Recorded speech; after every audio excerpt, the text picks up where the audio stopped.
So I just want to take a few moments just to look at toxic relationships and how that's different from an unhealthy relationship.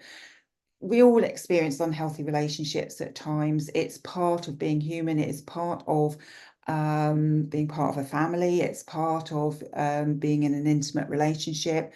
It's often part of being in a friendship or having relationships with people at work. But when does it become toxic? What happens when a relationship becomes toxic? Basically, what happens is that you lose your authentic self. You start not really being able to recognize who you are. You find that you may feel very drained. You've got feelings of low self-worth and low self-confidence. You're struggling to make decisions. You might be experiencing poor sleep and eating patterns. There may be some kind of abuse going on, even if you don't recognize it to start with. And that can be emotional or psychological or physical abuse.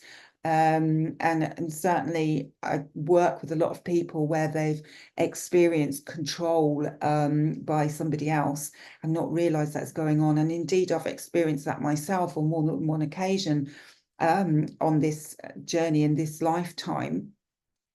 It's being able to recognize that, to be able to actually do something about it, to walk away from the relationship if that feels right, or to be able to heal things enough to be able to continue the relationship and move forward.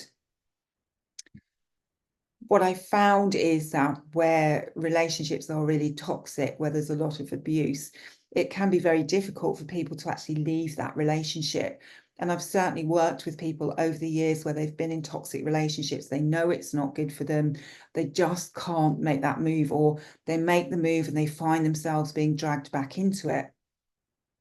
By doing the healing work with them, working with Cosmic Heart, working with past life regression, doing a combination, what it can do is actually clear the energies. It can clear attachments, negative attachments, linking the two people, pulling them back together, so that the person experiencing the abuse can take a step away, can look at the situation, can see it for what it truly is, gain clarity, and then be able to look at what they want to do.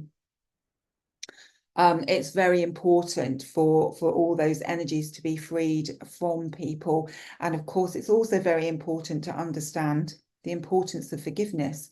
And forgiveness is not about condoning what's happened, how the other person's behaving, how you have allowed it to happen. It's about letting go of all the energies that no longer serve you. It's about letting go of everything and accepting that you agreed to have this experience and now you've had the learning from it, and so it's time to move on. I'm certainly a great believer that some people come in for a reason, some for a season, and some for a lifetime. And it's always important to look back at any experience that we have, especially one where there's a lot of toxicity, to see the lessons that have been learned in that, and to be grateful for those lessons, to thank the other person for those lessons, because actually it helps us to grow. It helps us to gain insight and understanding and be able to move forward on our journey as the soul that we are, having the human experience. If you'd like to know more about healing or past life regression and how it can help you where you're in a really toxic relationship, then do please get in touch, and we can look at how it could help you.